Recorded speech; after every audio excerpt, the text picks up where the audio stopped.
Welcome to Kazakhstan, to its capital Astana, and what you're seeing right now is the famous Baiterek Tower. It's 97 meters tall, and by taking the inside elevator you can get to the top, where you'll have a full 360-degree panoramic view of the city.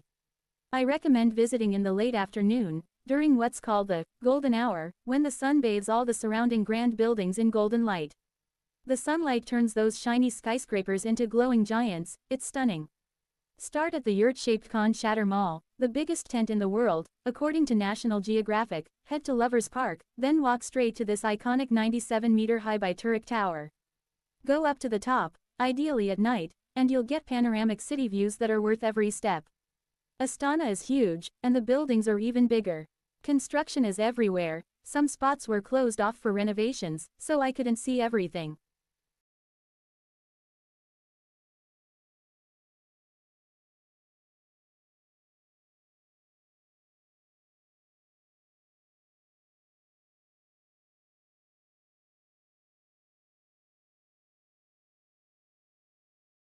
The next location you're looking at is the stunning Assumption Russian Orthodox Cathedral, with its richly decorated interior filled with golden icons and paintings of saints. The cathedral is located on the right side of the Ishim River, in the old part of town. It sits on a pretty busy street, which makes it tricky to photograph from outside.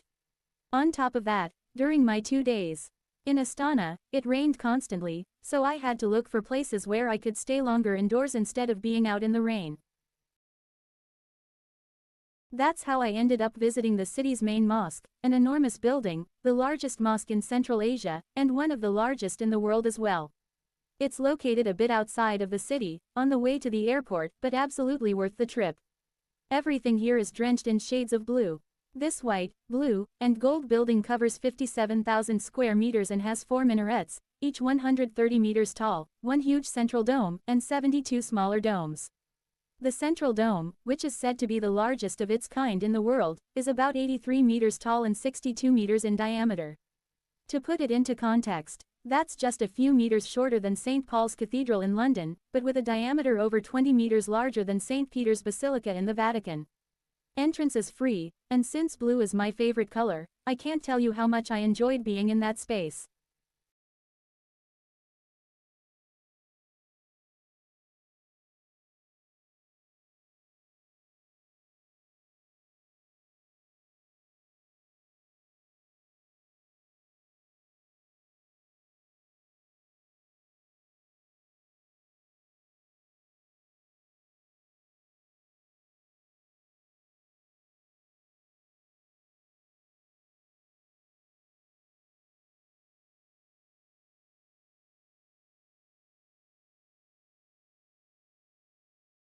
This here is the Shatyr, which means tent. According to National Geographic, it's one of the largest tents in the world. It's a futuristic-looking building that's actually a shopping mall, with plenty of entertainment inside.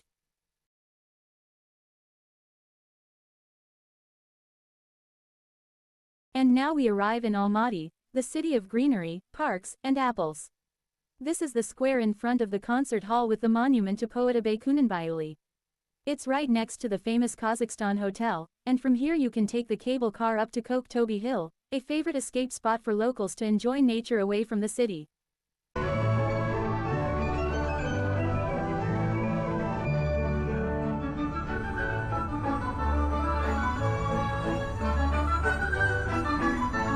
Almaty is full of art and beautiful Soviet-era buildings decorated with mosaics and murals. For example, here we see the Musrepov Children's Theater. Many mosaics, however, are hidden from the public, as they are on or inside buildings that are now used by the state or as hospitals.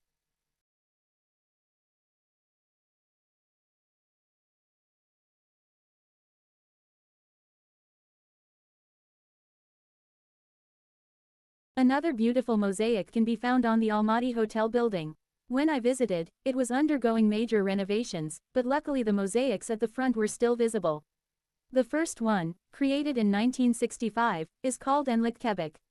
It tells the story of the Kazakh hero Kebek and the beautiful Enlik, whose tragic deaths were the result of cruel traditions. They are often called the Kazakh Romeo and Juliet.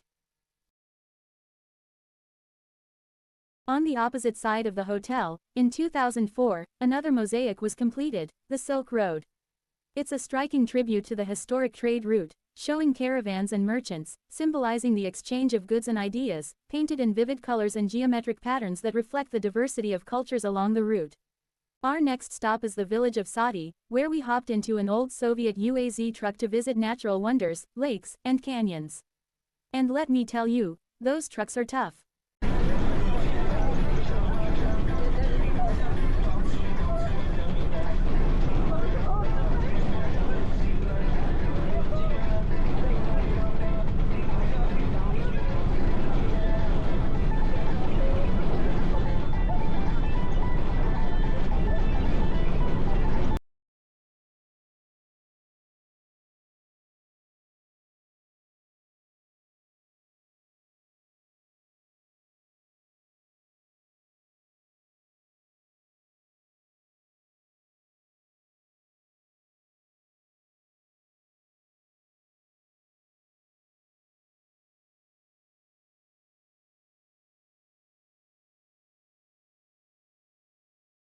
A crazy off-road ride takes you to Kaindy Lake.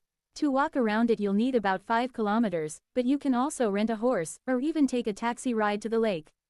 The name, Kaindy, means landslide in Kazakh, which reflects the story of how the lake was formed. After an earthquake in 1911, a massive landslide blocked the canyon, creating a natural dam. Rainwater slowly filled the area, flooding a spruce forest and leaving us with the surreal landscape we see today. You really need to visit while the trees are still standing in the water, because over time they'll eventually decay.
A bus ride through the Kazakh steppes shows autumn colors, wild horses, and cows peacefully grazing on the vast plains. On the way to our main attraction, we stopped for 15 minutes at the Black Canyon. A river runs through it, one of the fastest flowing in the region, and people are strictly forbidden from approaching or doing any activity there, as it's extremely dangerous. A quick look also at the Moon Canyon before finally reaching Charyn Canyon.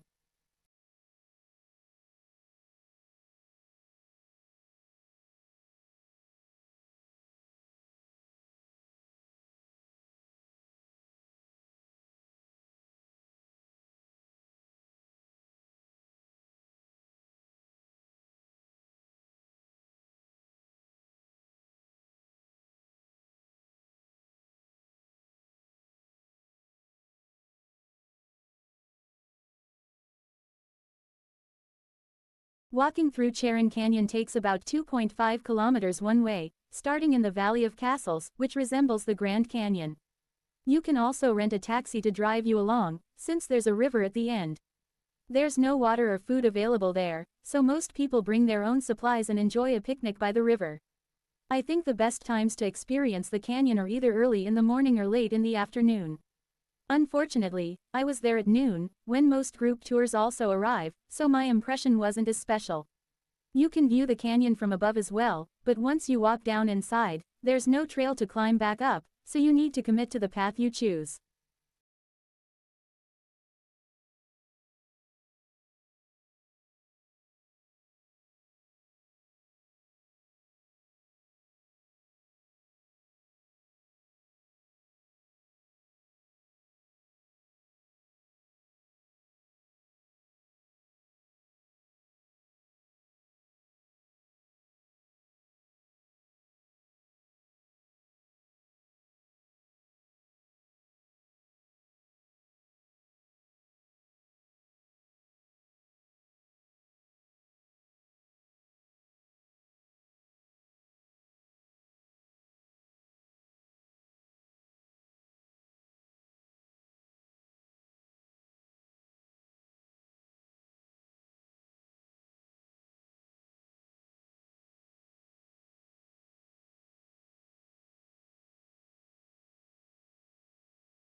In Almaty, you can also go hiking, up to peaks as high as 3,400 meters.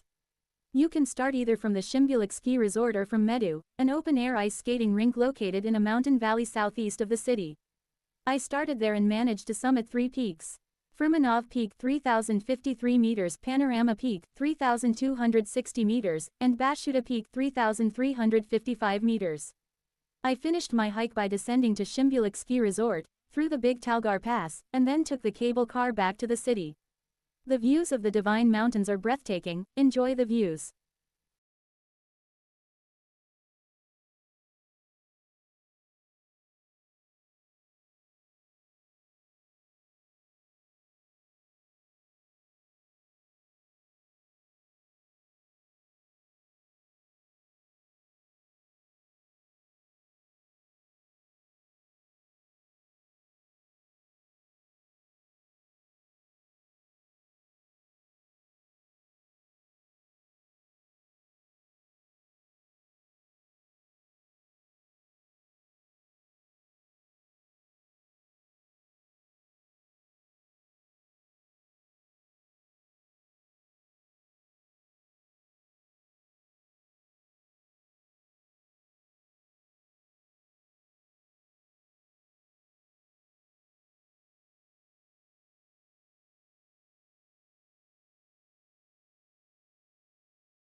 After a full day of hiking, I spent the next day exploring the city. I took the cable car up Kok-Tobe, a small hill about 150 meters above Almaty. I was there early in the morning, so nothing was open yet, but locals usually go in the afternoon or evening to enjoy the sunset views of the city. Up there you'll also find a Beatles monument, rides, and lots of entertainment for both kids and adults. Up there is also one beautiful wall decorated with mosaics.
When you come back down by cable car, right there on the left side you'll see a cinema with a beautiful facade, decorated in classic Soviet architecture and murals.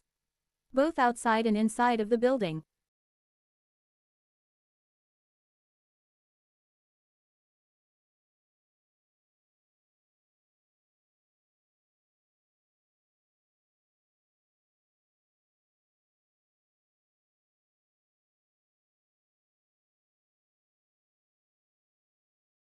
Panfilov Park is an absolute must-visit.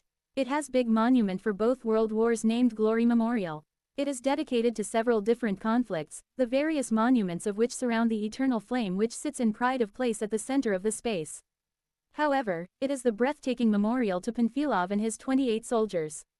The story goes that General Panfilov and 28 soldiers from Almaty under his command halted and destroyed much of a German tank division on its way to Moscow in World War II. This contributed greatly to the defense of the capital, but at the loss of all 28 of the soldiers.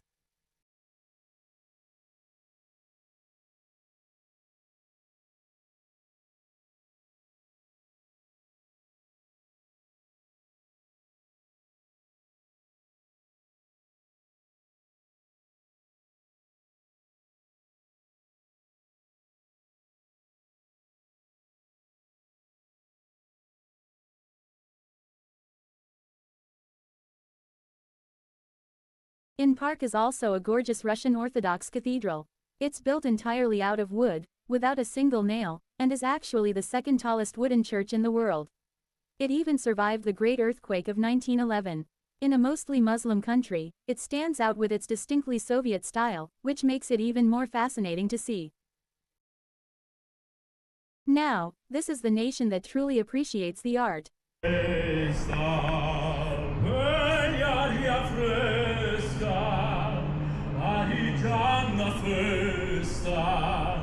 Che bella cosa